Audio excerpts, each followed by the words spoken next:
चलिए कंटिन्यू करते हैं। परसेंटेज, वो भी आसान भाषा में। लास्ट वाली क्लास में जो मैंने क्वेश्चन कराए थे वो समझ आ गए होंगे। अब आगे जो हम कंटिन्यू करने वाले हैं वो क्वेश्चन होंगे क्वेश्चन बेस्ड ऑन मार्क्स। एक बच्चे के इतने मार्क्स आए, इतने से फेल हो गया, या दो बच्चों के इतने मार्क्स आए, बताओ कितना परसेंट मार्क्स और चाहिए कि वो पास हो जाए। इस तरह के क्वेश्चन। तो पहला क्वेश्चन मैं पढ़ देता हूं। पहला क्वेश्चन है, एक परीक्षा में 1000 लड़के और 800 लड़कियां थी। 60% लड़के और 50% लड़कियां पास हुई, तो अनुत्तीर्ण उम्मीदवारों की प्रतिशतता ज्ञात कीजिए। बात समझ में आ गई? क्वेश्चन हिंदी में बहुत आराम से समझा दिया। इंग्लिश में क्या कह रहा है? In an examination there were 1000 boys and 800 girls. 60% of the boys and 50% of the girls passed. Find the percentage of candidate failed. तो भाई क्वेश्चन में साफ साफ कह रहा है 1000 बॉयज हैं, 800 गर्ल्स हैं, 60% पास हो गए, 60% पास हो गए, 50% गर्ल्स पास हो गई। अगर 60% पास तो फेल जो हुए वो कितने हुए? 40%। और 50% गर्ल्स पास है तो 50% गर्ल्स फेल हो गई। तो 1000 का 40% दैट इज 400। 800 का 50% दैट इज 400। टोटल कितने बच्चे पास, टोटल कितने बच्चे फेल हो गए? 400 प्लस 400, 400 प्लस 400, 800। अब उसने पूछा बताओ परसेंटेज क्या होगी। तो 800 बच्चे फेल हुए, टोटल कितने? 1000 प्लस 800 दैट इज 1800 में से 2 0 से 2 0 कट गए। 2 गुणा 4 और 2 गुणा 9, 4/9। या तो ऐसे कर लो 4/9 मल्टीप्लाई बाय 100, परसेंटेज बदल जाएगा। वरना फ्रैक्शन आपको पता ही है, 1/9 जो होता है वो होता है 11 1/9%। तो 4/9 मतलब यहां भी 4 से गुणा और यहां भी 4 से गुणा, तो ये हो जाएगा 44 4/9%। बात समझ में आ गई? फ्रैक्शन का बहुत यूज होगा। अब यहां से इस क्वेश्चन को सॉल्व करोगे तो 400/9 दैट इज 44 4/9%। बात वही आनी है, लेकिन फ्रैक्शन याद है तो सेकेंडों में क्वेश्चन सॉल्व हो जाएगा। आ गया समझ? मुझे ये सारा लिखना पड़ रहा है आपको समझाने के लिए। आप सीधा सीधा फेल वालों की परसेंटेज लेकर ये कहानी ना बनाकर सीधा सीधा यहां पर डील करेंगे, ठीक है?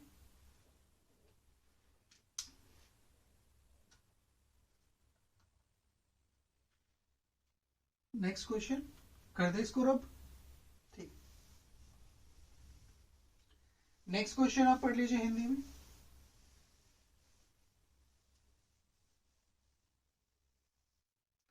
नेक्स्ट क्वेश्चन कह रहे, दो छात्र एक परीक्षा में उपस्थित हुए, उनमें से एक ने दूसरे से 9 अंक अधिक प्राप्त किए।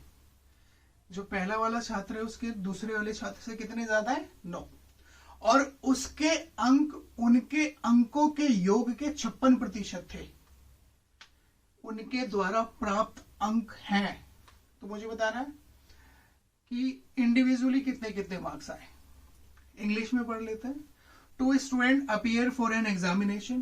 One of them secured 9 marks more than the other, and his marks were 56% of the sum of their marks. The marks obtained by them are. बात समझ में आ गई? ए और बी दो बच्चे हैं। अगर ए को ज्यादा मिले हैं तो ए को जो ज्यादा मिले हैं वो 9 मार्क्स ज्यादा मिले हैं। किससे? बी से। क्वेश्चन में यही कहा हुआ है। और फिर कह रहा है ए के जो मार्क्स हैं, ए के जो मार्क्स हैं वो ए और बी के टोटल मार्क्स का, ए और बी के टोटल मार्क्स का 56% है। भाई ए और बी का टोटल अपने आप में 100% होगा। तो ए और बी को अगर टोटल 100 मार्क्स मिले, आप कुछ भी एज्यूम कर सकते हो, 10 मान लो, 20 मान लो, परसेंटेज की बात है तो इसलिए हम 100 मानेंगे। ए और बी को अगर 100 मिले तो कह रहे टोटल जो ए को मिले वो 56% है दोनों को ही मिलाकर। तो ए प्लस बी का योग अगर 100 है तो ए को अकेले को 56 मिले। क्वेश्चन में यही कह रहा है, A got 56% of the sum of their marks, यानी कि ए जो है, ए को दोनों के सम का 56% है। तो यहां से कहानी कुछ इस तरह से बन रही है कि अगर दोनों के कुल मिलाकर 100 मार्क्स हैं तो 100 मार्क्स में से ए के 56 है। अब ए के 56 है तो बाकी जो बचे वो 44 किसके बचे, बी के। मैंने टोटल 100 माने हुए। तो आप बताइए इसको 56 इसको 44 तो कितने का डिफरेंस आ रहा है, डिफरेंस आ रहा है 12 का।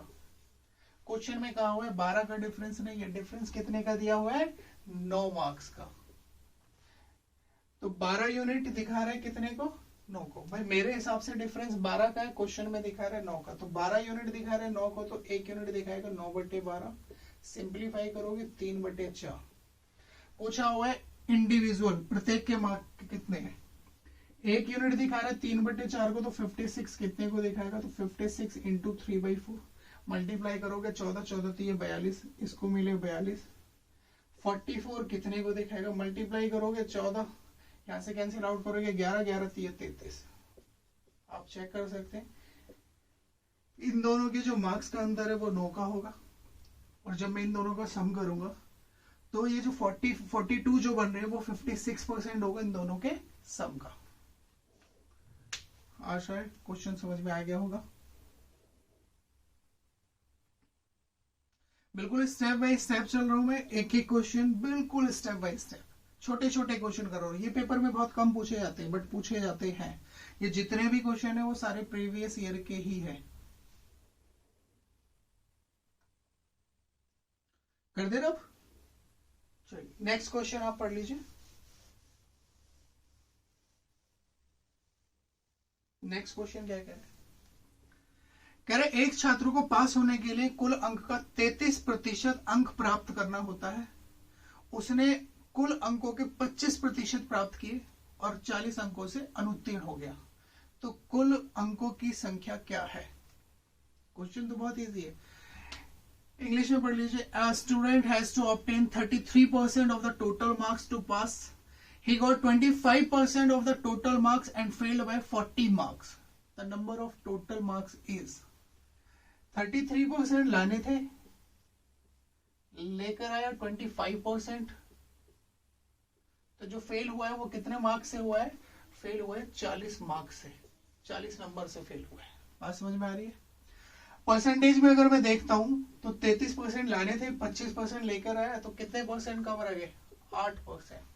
या तो आप ये कह सकते हो कि 8% से फेल हुआ है, या आप कह सकते हो 40 नंबर से फेल हुआ है। तो जो 8% है वो दिखा रहा है 40 को, तो 1% कितने को दिखाएगा, 40/8। और मैक्सिमम मार्क्स कितने हो सकते हैं, 100%। तो 100 कितने को दिखाएगा, मल्टीप्लाई बाय 100। 5 गुणा 100 दैट इज 500, 500 मार्क्स। तो जो टोटल मार्क्स है वो कितने हैं, 500।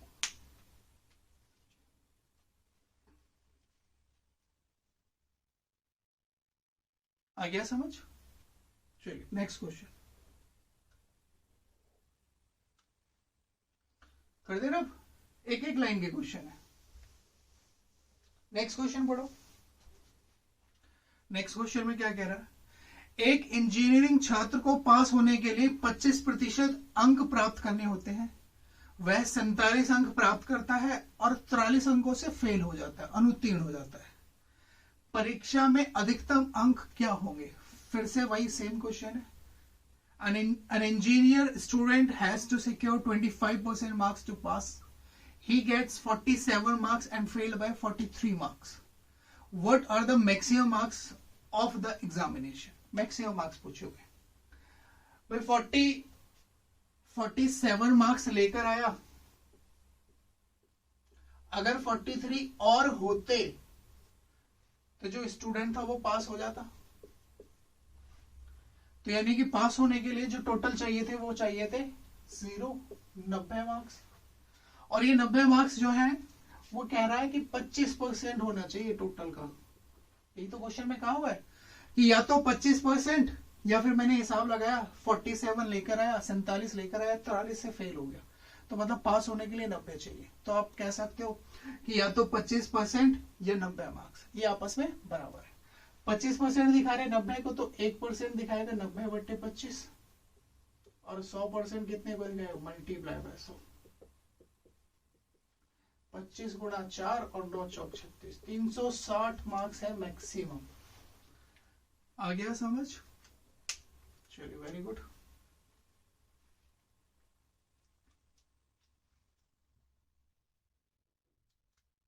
ठीक है, कर दे इसको रब। अगला क्वेश्चन थोड़ा सा एक स्टेप चेंज करें, बस थोड़ा सा बढ़ेगा आगे। एक परीक्षा में जिसमें पूर्ण अंक 500 थे, मतलब टोटल मार्क्स जो दे रखे वो 500 दिए हुए हैं।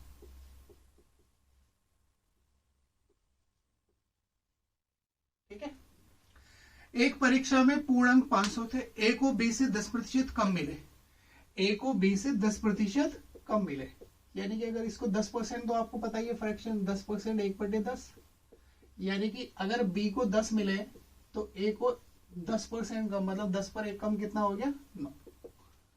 आगे कह रहा है बी को सी से 25% अधिक मिले, बी को सी से 25% अधिक। 25% फ्रैक्शन बनाता है 1/4, किससे, सी से, यानी कि अगर सी को 4 मिले तो जो बी है उसको एक फालतू मिल रहा है, 4 पर 1 फालतू, दैट इज 5। आगे कह रहा है सी को डी से 20% कम मिले, सी को डी से 20% कम मिले। सी और डी का अगर मैं रेशियो बना रहा हूं तो 20% कम है, 20% दैट इज 1/5, 5 पर 1 कम कर दो, यानी कि अगर डी को 5 मिले तो 5 पर 1 कम, दैट इज 4। ऐसा ही कुछ सिनेरियो बन रहा है। तो अब पूछा है यदि ए को 360 अंक मिले तो डी ने कितने प्रतिशत पूर्ण अंक प्राप्त किए। डी को बताना डी की परसेंटेज कितनी है आउट ऑफ टोटल 500 में से। चलिए, रेशियो दिया हुआ है ए का बी से, बी का सी से, सी का डी से। तो पहले मुझे ए बी सी डी का रेशियो चाहिए, A:B:C:D। आपको पता है कैसे सिंप्लीफाई करते, या तो ऐसे कर लीजिए, सी यहां पर बराबर है, यहां बराबर है, अगर बी को मैं बराबर कर दूं, किसी तरह तो मेरी बात बन जाएगी। बी को बराबर करना है, मल्टीप्लाई में यहाँ पे 2 कर दो, यहाँ 2 कर दो, यहाँ 2 से मल्टीप्लाई, यहाँ 2 से मल्टीप्लाई, बी बराबर हो जाएगा। यहाँ पर सी बराबर करना है, यहाँ 2 से मल्टीप्लाई। एक तरीका तो ये है। और अगर आपने रेशियो पढ़ा हुआ है तो 9 10, बी कितना है 5, सी कितना है 4, सी कितना है 4, डी कितना है 5। याद करो, क्लास में कराया होगा। 9 10, ये वाला प्लेस खाली है, ये वाला प्लेस खाली है, इसी तरह इधर ये प्लेस खाली है, इधर ये प्लेस खाली है, ये खाली और ये खाली है। बराबर करने का तरीका सबसे बेस्ट, जो खाली है नियरेस्ट वैल्यू पुट कर दो। 9 और 10, कौन सी नियरेस्ट है 10, तो यहाँ भी 10 और यहाँ भी 10। इसी तरह यहाँ पर ये खाली है 5, यहाँ पर 5 और 4 4, 5 4, ये स्पेस खाली है, 4 पास में 4, यहाँ 4 है तो यहाँ से 4 और भी पास पड़ेगा 4। इनको मल्टीप्लाई कर लो, 9 गुणा 5 गुणा 4, 5 चौक 20, 20 गुणा 9 180, 5 चौक 20 गुणा 10 200, 4 चौक 16 गुणा 10 160 और 5 चौक 20 गुणा 10 200। कैंसिल आउट हो रहा है कुछ, 0 से 0 कैंसिल आउट होगी सारी जगह, 2 से कैंसिल आउट हो रहा है 9, 2 गुणा 10 2 16 और 10। अब रेशियो जो बन रहा है वो बन रहा है 9:10:8:10। मेरे हिसाब से ए के जो मार्क्स है वो 9 है। क्वेश्चन में कह रहे हैं 9 मार्क्स नहीं है, कितने 360, यानी कि मेरा 9 यूनिट दिखा रहा है 360 को, तो एक यूनिट कितने को दिखाएगा 360/9। एक यूनिट दिखा रहा है 40 को, तो पूछा डी को कितने मार्क्स मिले। एक यूनिट दिखा रहा है कितने को 40 को, तो 10 कितने को दिखाएगा 10 गुणा 40 400। लेकिन उसने पूछा हुआ कितना परसेंट मार्क्स मिला है, टोटल कितने 500, 500 में से 400 कितने परसेंट दिखा रहा है 4/5 80%। नहीं तो मल्टीप्लाई बाय 100, फ्रैक्शन को परसेंटेज में बदलना है। आगे होगा समझ में। अब थोड़े से अगले क्वेश्चन जो बढ़ेंगे वो थोड़े से इंटरेस्टिंग होंगे। ठीक है,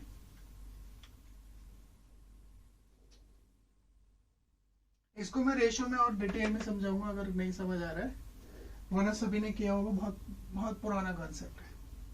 कर दे रब।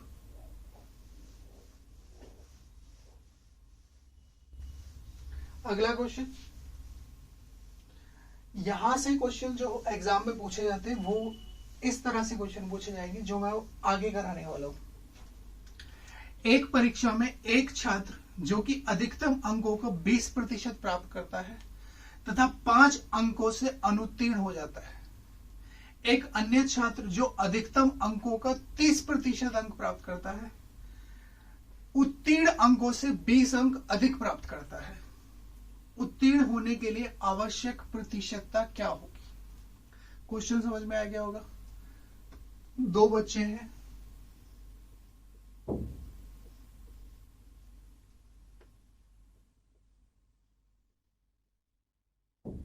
दो बच्चे दिए हुए। अच्छा, इंग्लिश में पढ़ देता हूं। In an examination, a student who got 20% of the maximum marks failed by 5 marks. Another student who secured 30% of the maximum marks get 20 marks more than the passing marks. The necessary percentage required to pass the exam is. Question समझ में आ गया सभी को? दो बच्चे ए और B. अब एक बच्चे ने 20% मार्क्स प्राप्त किए, कहा इसे 20% मार्क्स मिले, और ये बेचारा फेल हो गया। और ये कितने से फेल हो गया? 5 से फेल हो गया। कह रहा है अगर मेरे पास 5 मार्क्स और होते, परसेंटेज नहीं मार्क्स, 20% लाया और कह रहा है 5 मार्क्स और होते तो मैं पास हो जाता। दूसरा वाला आके कह रहा है मैं 30% नंबर लेके आया हूं, 30% लेकर आया हूं, 30% लेकर आया हूं। कह रहा मेरे पास 20 मार्क्स ज्यादा है पास होने से, मतलब मैं पास तो हो ही गया, 20 मार्क्स और फालतू है। यानी कि अगर इस 30% में से 20 मार्क्स माइनस कर दो तो ये भी पास हो जाएगा। भाई दोनों के पासिंग मार्क्स है, ये भी पासिंग मार्क्स है और ये भी पासिंग मार्क्स है, तो ये आपस में क्या होने चाहिए? बराबर। एक क्लास में पासिंग मार्क्स तो दोनों बच्चों के लिए सेम ही होंगे।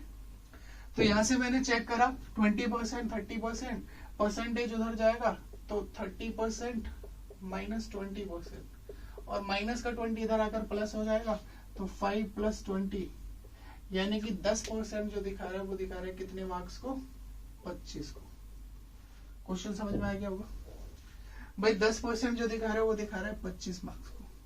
तो उसने पूछा हुआ है पास होने के लिए आवश्यक प्रतिशतता क्या होगी। तो पहले मैं यहां से चेक कर लेता हूं टोटल, पहले मैं यहां से चेक कर लेता हूं भाई। 10% दिखा रहे हैं 25 को, तो जो क्वेश्चन में कह रहा है 100%, पहले 100% निकालते हैं। 100% कितने को दिखाएगा?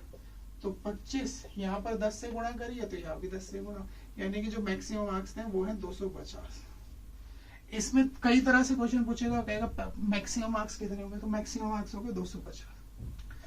पूछ रहे पास होने के लिए कितने मार्क्स चाहिए, पास होने के लिए कितने मार्क्स चाहिए भाई। 250 का 20%, इस वाले बच्चे से बात करें तो 250 का 20%, 20% 1/5, 250 का 20%, 20% होता है 1/5। जब 1/5 निकालूंगा तो 50 मार्क्स, 50 मार्क्स ये प्लस 5 पास हो जाता है, यानी कि पास होने के लिए चाहिए 55 मार्क्स। या तो ऐसे कर लो, या तो ऐसे कर लो कि 250 का 20% that is this plus 5 that is 55, तो 55 मार्क्स चाहिए पास होने के लिए। लेकिन उसने पूछा परसेंटेज, तो 55 आउट ऑफ कितना? 250। परसेंटेज बदला मल्टीप्लाई बाय 100, 1 0 से 1 0 कट गई, 5 गुणा 5, 5 गुणा 2 5, और ये जा रहा है कितनी बार? 11, 11 दूनी 22% नंबर चाहिए पास होने के लिए।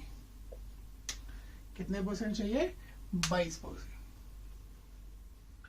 लेकिन एग्जाम में ऐसे नहीं करना, मैंने एक ही क्वेश्चन में कई सारे क्वेश्चन बता दिए। Maximum marks, passing marks, percentage. Exam में कैसे सॉल्व करना है वो मैं समझा देता हूं। होना यही है, शॉर्ट तरीके से होता है।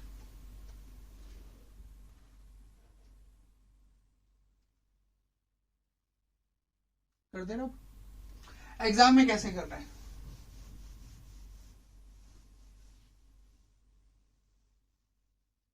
एग्जाम में सीधा सीधा आपको कैसे डील करना है, एग्जाम में डील करना है भाई 20% लेकर आया और ये 30% लेकर आया, 20% लेकर आया और ये 30% लेकर आया। इस पर 20 मार्क्स एक्स्ट्रा है, यानी कि अगर मैं इसमें से टोटल में से 20 माइनस कर दूं तो पास हो जाएगा, और इसके पास 5 मार्क्स कम है, यानी अगर इसे और 5 दे दूं तो पास हो जाएगा। तो आपको क्या करना है, आपको इन दोनों का डिफरेंस लेना है। डिफरेंस कितने का आ रहा है, 20 और 30 में 10%। इस रेशियो को देखो क्या रेशियो बन रहा है, 5 और 20 का रेशियो जो बन रहा है वो बन रहा है 1:4 का। इस डिफरेंस को 1:4 के रेशियो में बांट दो, ये जो डिफरेंस है इसको 1:4 के रेशियो में बांट दो। जब आप 1:4 के रेशियो में बांटोगे तो ये आएगा 2 और ये आएगा 8%। अब चॉइस आपकी, या तो इसको 2% दे दो तो 20 + 2 यानी कि 22% पास होने के लिए चाहिए, या फिर इससे 8% ले लो, 30% माइनस के 8% यानी कि 22% पास होने के लिए चाहिए। देखा कितना इजी हो गया, एक ही स्टेप में सीधा सीधा आंसर आ गया। फिर से समझा देता हूं, परसेंटेज का डिफरेंस लो, कोई हार्ड एंड फास्ट रूल नहीं है, कोई ट्रिक नहीं है, उसी को मैंने शॉर्ट तरीके से कर दिया, डायरेक्ट परसेंटेज में बदल के।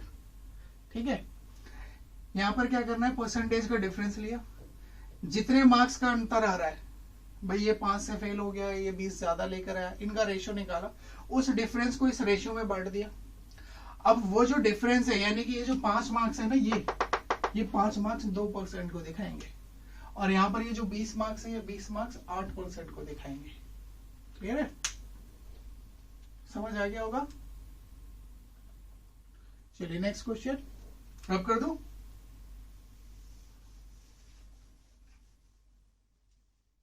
एक और क्वेश्चन करा देता हूं इसी टाइप पर, सेम टाइप पर करा देता हूं। एक उम्मीदवार जो कि एक परीक्षा में 20% अंक प्राप्त करता है 30 अंकों से अनुत्तीर्ण हो जाता है, लेकिन एक अन्य उम्मीदवार जो 32% अंक प्राप्त करता है उत्तीर्ण अंकों से 42 अंक अधिक प्राप्त करता है। फिर परीक्षा उत्तीर्ण करने के लिए आवश्यक अंक कितने हैं? क्वेश्चन क्लियर है।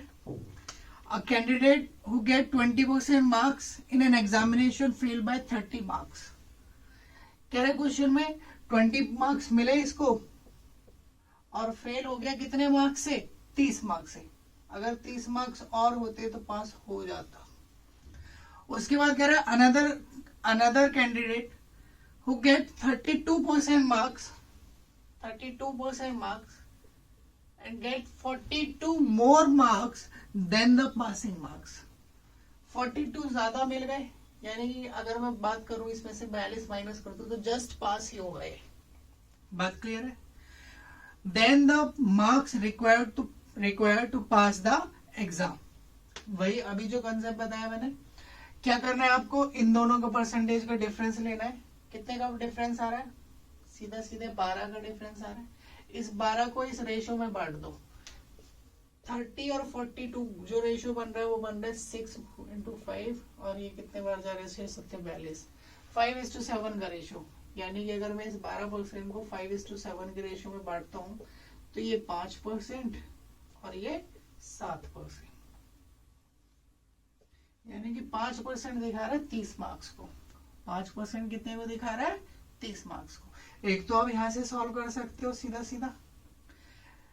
यहां पर उसने क्वेश्चन में अगर केवल ये पूछा होता कि बताइए पास होने के लिए कितने पासिंग मार्क्स परसेंटेज चाहिए, तो आप कहते 20 और 5 25% चाहिए, या फिर 32 - 7 दैट इज 25%। बात क्लियर है।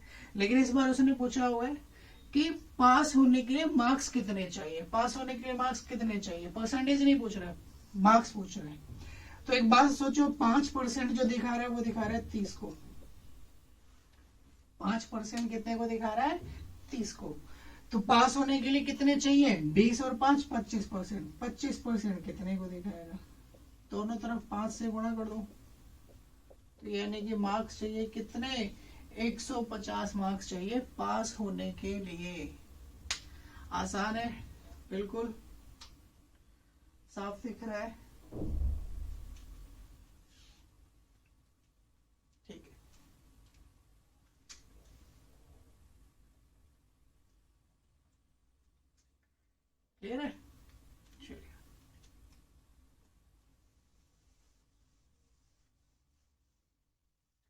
नेक्स्ट क्वेश्चन, नेक्स्ट टाइप, अब नेक्स्ट टाइप की बात करते हैं कि किस तरह से क्वेश्चन एग्जाम में पूछे जाएंगे। अब क्वेश्चन बनेगा वेन डायग्राम पर। वेन डायग्राम का मतलब कि एक क्लास में कुछ बच्चे हैं, कुछ हिंदी में फेल हुए, कुछ इंग्लिश में फेल हुए, दोनों में मिलाकर इतने फेल हुए, तो बताओ कितने बच्चे केवल हिंदी में फेल हुए, कितने बच्चे केवल मैथ्स में फेल हुए, इस तरह से क्वेश्चन। तो पहला क्वेश्चन मैं पढ़ देता हूँ, हिंदी में पढ़ लेते। 80 छात्रों की एक कक्षा में 70% छात्र चाय लेते हैं। कह रहे टोटल जो स्टूडेंट है वो 80 है। टोटल स्टूडेंट कितने? 80। अब उसके बाद कह रहे 70%, 70% छात्र चाय लेते हैं और 50% छात्र कॉफी लेते हैं। यदि सभी छात्र या तो चाय या कॉफी या दोनों लेते हैं, मतलब 80 के 80 टोटल या तो चाय ले रहे हैं या कॉफी ले रहे हैं या दोनों ले रहे हैं, तो केवल कॉफी लेने वाले छात्रों की संख्या क्या होगी? पूछ रहा है केवल कॉफी लेने वाले छात्रों की संख्या क्या होगी। एक बार मैं इंग्लिश में पढ़ देता हूँ। In a class of 80 student 70% student takes tea and 50% student takes coffee. If all the student takes either tea or coffee or both, then find the number of student who takes coffee only. अच्छा, इसको मैं ऐसे समझाता हूं। Class में 80 बच्चे बैठे यहाँ पर और 80 बच्चे जब क्लास में बैठे थे तो मैंने पूछा बच्चों बताओ कौन कौन चाय और कौन कौन कॉफी पिएगा। तो सभी बच्चों ने कहा कि सर हम भी पिएंगे, हम भी पिएंगे। मतलब ऐसा एक भी बच्चा नहीं था जिसने ये कहा हो कि सर मुझे ना कॉफी चाहिए ना चाय चाहिए। मतलब टोटल 80 के 80। अब मैंने क्या कहा, मैंने कहा बताओ बच्चों कितने बच्चे ऐसे हैं जो चाय लेना पसंद करेंगे। तो उन्होंने हाथ उठाया। मैंने कहा भाई 70% बच्चे ऐसे हैं जो चाय लेंगे, टी लेंगे। मैंने कहा ठीक है, बाकी बचे 20%, वो सॉरी 30%। भाई 70 + 30 100% हो गया। लेकिन मैंने फिर भी चेक किया कि देखते हैं बच्चे क्या बोलेंगे। मैंने कहा बताओ बच्चों कॉफी लेने वाले कितने हैं। तो कॉफी वालों पे हाथ उठाया 50%। तो एक बात बताइए, 70% और 50% टोटल हो रहा है 120%, जबकि क्लास में होना चाहिए था 100%। भाई कोई भी चीज अपने आप 100% होती है। तो मुझे पता लगा कि कुछ बच्चे ऐसे हैं जो चाय और कॉफी दोनों लेने के लिए हाथ खड़ा कर रहे हैं। तो मैंने देखा टी एंड कॉफी दोनों के लिए ऐसे बच्चे कितने हैं। भाई टोटल होने चाहिए थे 100%, लेकिन हो रहे हैं कितने? 120। यानी कि अगर मैं इसमें से 100% माइनस कर दूं, यानी कि 20% ऐसे हैं जिन बच्चों ने चाय और कॉफी दोनों के लिए हाथ खड़ा किया हुआ है। चाय और कॉफी दोनों के लिए, यानी कि वो चाय और कॉफी दोनों लेते हैं। बात समझ में आ गई? एक तो तरीका ये है इंटरसेक्शन वाला फॉर्मूला लगा लें, या फिर वेन डायग्राम। वेन डायग्राम सबसे इजी कॉन्सेप्ट है। वेन डायग्राम बनाना है। वेन डायग्राम हमेशा उस चीज का बनाना है जो आपके पास कॉमनली प्रेजेंट है। कॉमनली प्रेजेंट मतलब टी और कॉफी दोनों लेने वाले हैं, मतलब दोनों जो ले रहे हैं वो टी एंड कॉफी वाले। टी ये रिप्रेजेंट कर रहा है टी को और ये रिप्रेजेंट कर रहा है कॉफी को। तो एक बात बताओ, दोनों को रिप्रेजेंट कर रहा है ये वाला, यानी कि 20% ऐसे हो गए जो टी और कॉफी दोनों ले रहे। उसके बाद कह रहे टी वाले, टोटल टी में 70% आने, 70% में से 20% यहाँ आ गए, तो बच्चे कितने? 50% वो हैं जो टी ले रहे। इसी तरह कॉफी में 50% आने टोटल, जिसमें से 20% यहाँ आ गए, तो बाकी बचे कितने? 30%। अब आप चेक करिए टोटल 100% हो रहा होगा। 50 + 20 70, 70 + 30 100%। बात समझ में आ गई? तो 70% टोटल हो, 70 और +30 100, 100% हो गया। अब क्वेश्चन में क्या पूछा हुआ है? क्वेश्चन में पूछा हुआ है बताइए ऐसे स्टूडेंट कौन है, बताइए ऐसे स्टूडेंट कौन है जो केवल और केवल कॉफी लेते हैं। कॉफी वाले, भाई ये वाला जो है ये रिप्रेजेंट कर रहा है कॉफी को, 30 वाला। तो 80 का 30% निकाल दो। 80 का 30%, 80 का 3/8 यानी कि 24। यानी कि 24 बच्चे ऐसे हैं जो केवल क्या लेते हैं? कॉफी लेते हैं। आ गया होगा समझ में? सबसे आसान क्वेश्चन बनता है इसमें। एसएससी ज्यादातर 2 का ही वेन डायग्राम देता है, 3 का वेन डायग्राम नहीं देता है। रीजनिंग में देता है, मैथ्स में नहीं देगा। नेक्स्ट टाइप, एक क्वेश्चन और करा देते इस पर। चलिए,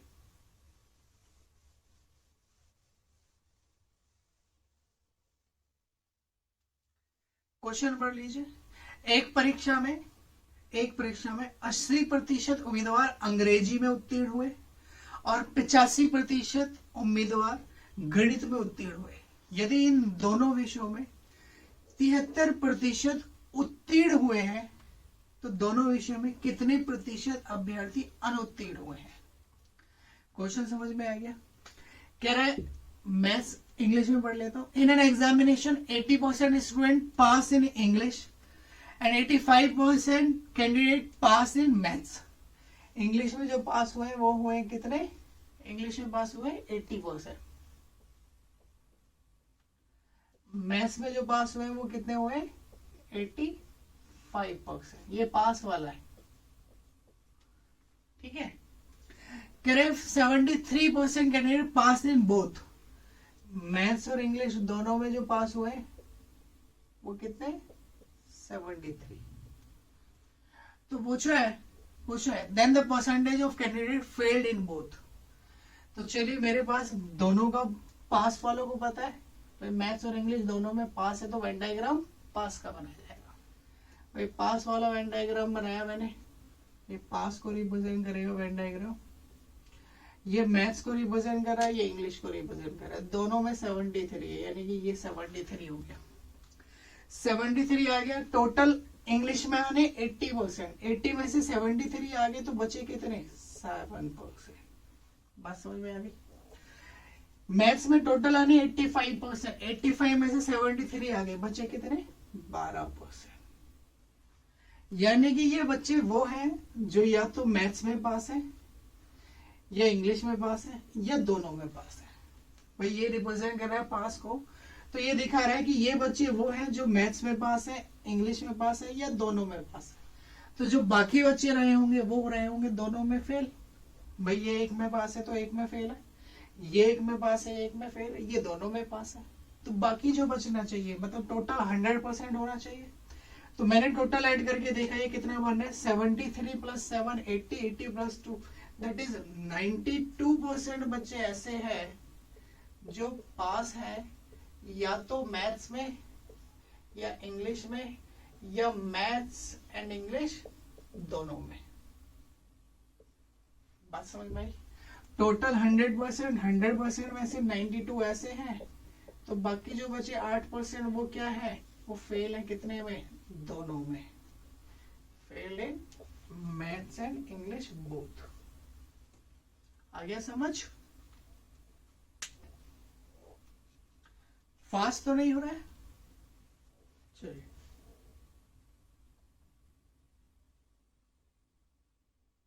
कर दे इसको रुक।